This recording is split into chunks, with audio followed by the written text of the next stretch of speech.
Mi nombre es Alejandro Gael Sánchez Lara. Soy estudiante de psicología en la Universidad Cristóbal Colón.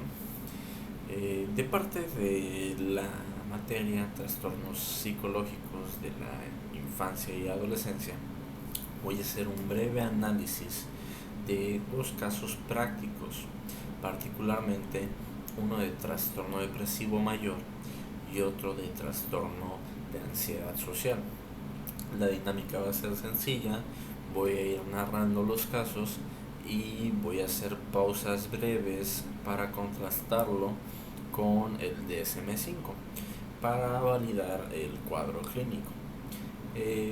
Sin más dilación, vamos a comenzar con el primer caso, este siendo de Dulce. Dulce es una niña de 14 años que acude a la consulta con sus padres porque desde hace unas semanas observan en ella tristeza, decaimiento y menos apetito.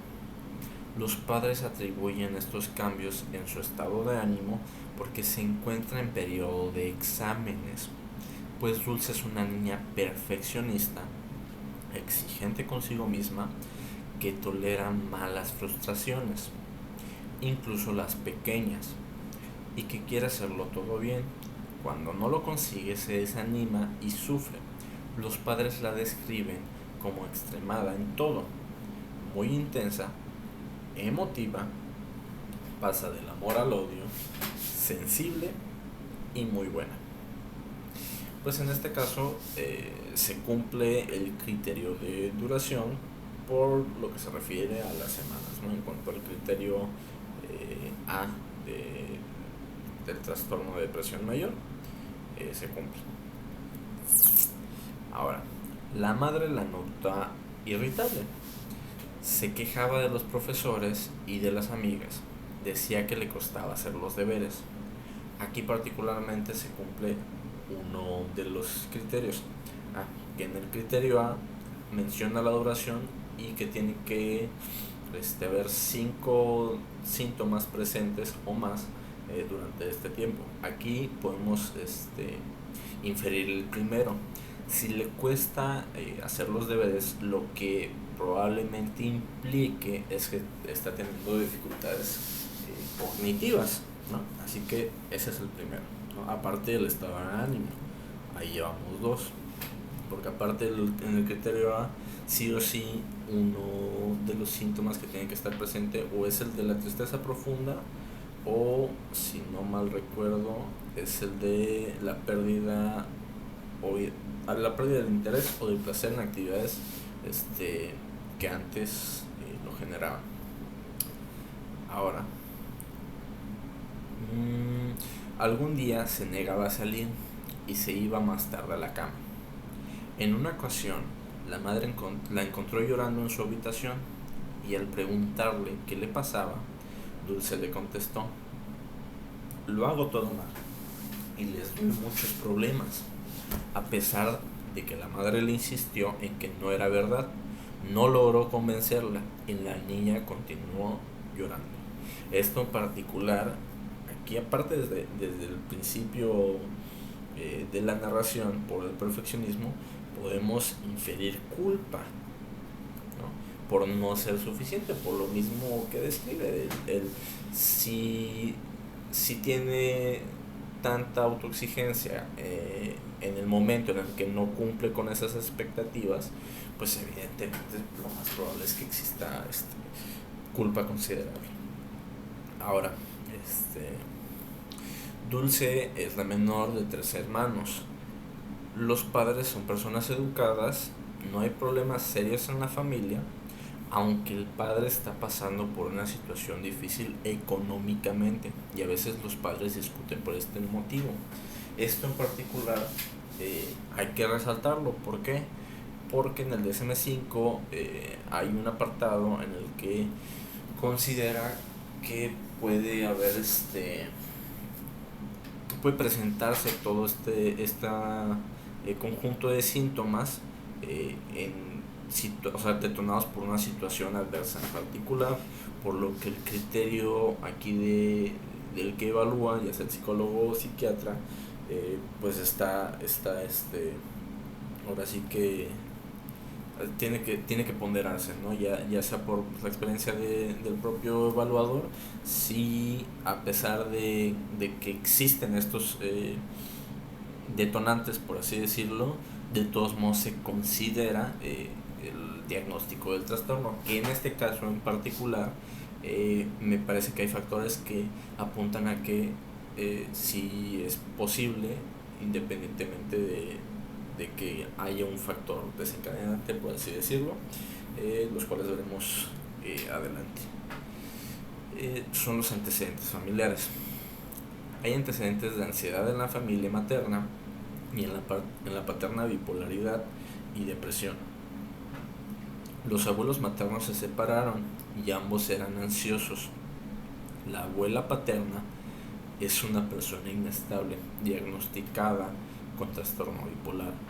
El abuelo paterno tenía depresión mayor diagnosticada y tratada hasta la fecha. Es importante recalcar que hay cierta frialdad afectiva en el ambiente familiar.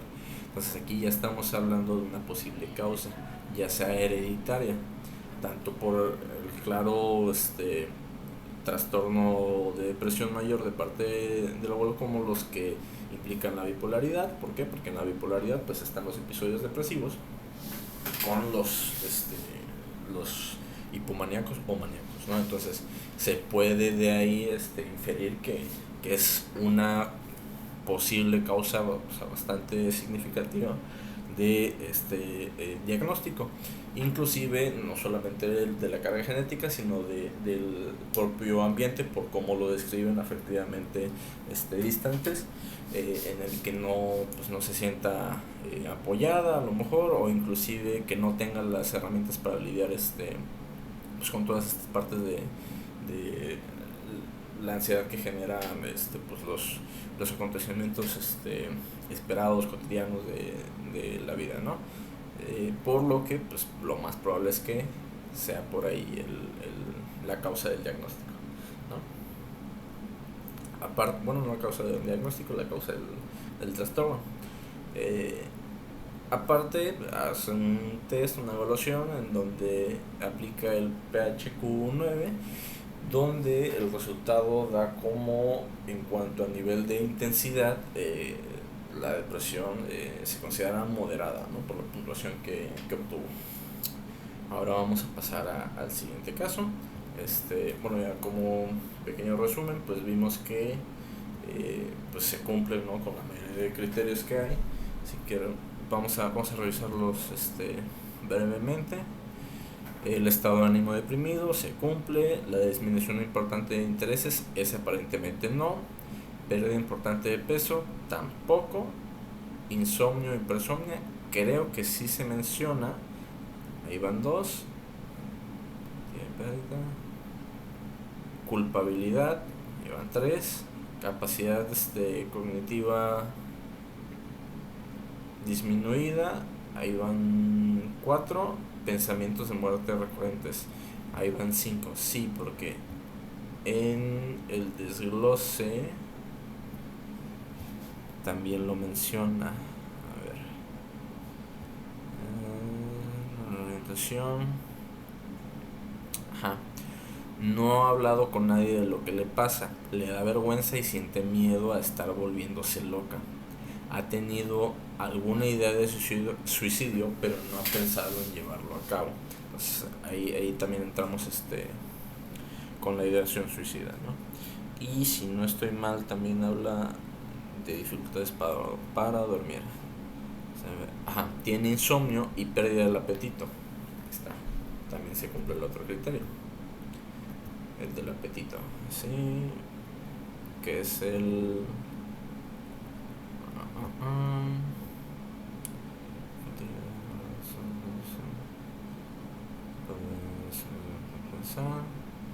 pensamientos de muerte, es el 9, de peso sin hacer dentro. Lo de la pérdida, bueno, es que no es tanto la pérdida, ¿no? O sea, no se menciona necesariamente la pérdida de peso, más con la disminución del apetito si cabe, ¿no? Porque también lo menciono, o sea, hay una disminución o aumento del apetito. ¿Ok? Pues sí, básicamente, pues quedan todos los indicadores, menos, a lo mejor no se menciona explícitamente la agitación o retraso psicomotor o la fatiga, ¿no? Pero pues caben la mayoría, ¿no? De los 9 criterios que hay, ¿no? Bueno, de los 9 síntomas que hay en el criterio A, pues cumple casi con todos, entonces es bastante evidente que el diagnóstico es correcto, por lo que pasaremos al siguiente caso, el cual es el caso de Tajis, de 10 años. Este es más breve, pero podemos identificar pues varios elementos del cuadro clínico del trastorno de ansiedad social. Tajis es la hija menor de 3 hermanos y vive con sus padres.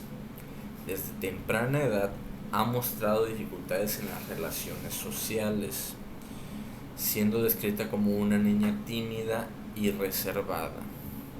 Aquí estamos hablando de que tal vez no se habla de esa etapa en particular como, o sea, de ansiedad o miedo en particular, pero pues ya estamos hablando de un rasgo, ¿no? De específicamente de la timidez, ¿no? Lo que implicaría, ¿no? Que si es tímida, pues si sienta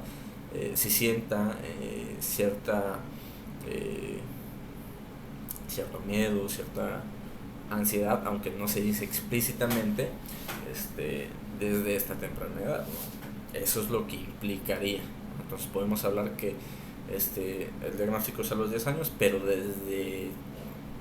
prácticamente desde lo más temprano se observa pues ya el rasgo como tal. Recordemos que hay hasta cierto punto un continuo, entonces queda. Ahora, desde temprana dificultades relaciones sociales, siendo descrita como tímida y reservada. Su madre refiere a Tajis que evita participar en actividades escolares que impliquen interacción con sus compañeros, como exposiciones orales o juego en grupo. Prefiere estar sola y muestra ansiedad ante la posibilidad de ser el centro de atención. Aquí estamos hablando de que la ansiedad se presenta porque hay una nota en particular de que no tiene que ser solamente la ansiedad o el miedo a una situación social. Cuando es el caso de un niño, estamos hablando de alguien de 10 años, que sea con alguien mayor a, estamos hablando de que se está presentando con sus padres, ¿no? Con sus padres, no solamente en el contexto del aula como tal, sino inclusive en el recreo, en lo lúdico, por lo que está ese criterio, ¿no? O sea, parece que palomita. Vamos a leer un poco de los criterios ya de parte del DSM-5. Es el miedo, el A es el miedo o ansiedad intensa en una o más situaciones sociales en las que el individuo está expuesto al posible examen por parte de otras personas. Algunos ejemplos son las interacciones sociales, por ejemplo, mantener una conversación, no reunirse con personas extrañas, ser observado, comiendo, bebiendo y actuar delante de otras personas. Ahí ya lo mencionaba, ¿no? El que no le gusta estar ser el centro de atención, ¿no? O sea, específicamente podemos, aparte de identificar lo de la ansiedad y el miedo, desglosarlo ahí en sus actividades, ¿no? Sus actividades que impliquen cualquier tipo de situación en donde ella esté expuesta ante un público, por así decirlo. El B, el individuo tiene miedo a actuar de cierta manera o demostrar síntomas de ansiedad que se valoren negativamente, es decir, que lo humillen o avergüencen, que se traduzca en rechazo o que ofendan a otras personas. Vamos con el caso, porque ahí lo menciona. La psicóloga del colegio observó a Tajis que presentaba síntomas de ansiedad en situaciones sociales como sudoración, temblores, ruborización, y además se notaba con una baja autoestima y pensamientos negativos sobre sí misma, como creer que no es lo suficientemente buena o que los demás la juzgarán. Ahí se cumple el otro criterio. Estos síntomas llevaron a la psicóloga a recomendar una evaluación más profunda, ya que no podía brindar la atención necesaria dentro del entorno escolar, ¿no? Vamos de nuevo con los criterios. Las situaciones sociales se evitan o resisten con miedo o ansiedad intensa. El criterio de estamos hablando de lo mismo, pues, no quiere ser el centro de atención, no quiere estar en estas situaciones pues con sus compañeros, donde ella se exponga, no están los pensamientos de ay, me van a juzgar, etcétera. Se cumple.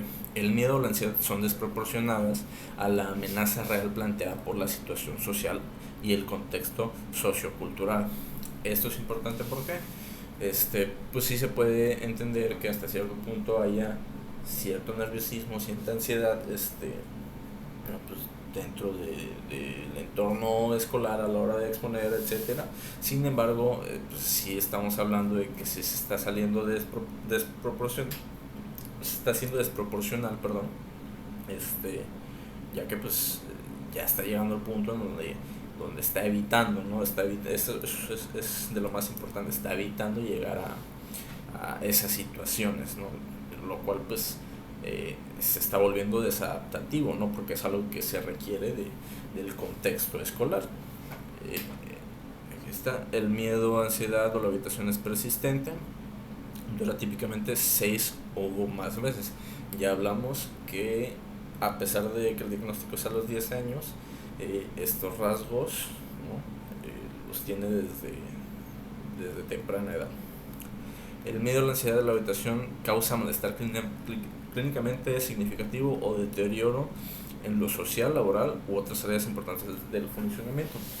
Que esos también son criterios de todos los trastornos que debe haber significancia clínica, pero me gustaría aquí retomarlo porque pues obviamente está mermando su área social, ¿no? En particular está mermando su área social porque pues está teniendo cero contacto con sus pares, y podríamos hablar de que en el continuum, si no se tratara, probablemente también afecta pues su desempeño académico, porque pues en este momento está en la primaria, pero cuando llegue a secundaria y necesite participar más, ponerse más en estas situaciones que requieran, ¿no? Que sea el centro de atención, pues probablemente ahí se note más el impacto si es que no hay una intervención particular.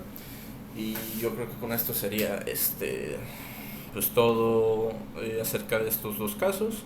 Pues es bastante importante saber identificar, ¿no?